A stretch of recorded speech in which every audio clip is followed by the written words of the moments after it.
Hey everyone, today I'm going to show you how to get a residential remodeling contractor license, also known as the B2 license.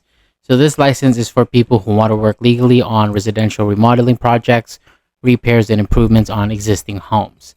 So before applying, make sure that you meet the basic requirements, and you need to be at least 18 years old and have the required work experience and have a valid social security number or ITIN.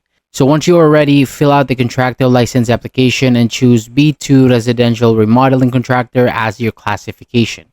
And make sure all your information is correct so that your application does not get delayed. And after the state reviews your application, you'll be able to schedule your exams, and you may need to take the law and business exam and the B2 trade exam. So study before your test date. So after passing, complete the final steps: live scan fingerprinting, getting your contractor bond, and submitting any final paperwork or fees. So once everything is approved, your B2 license will now be issued. So that is all for today. Thank you so much for watching. For more videos like this, hit the subscribe button below, and I'll see you on the next video.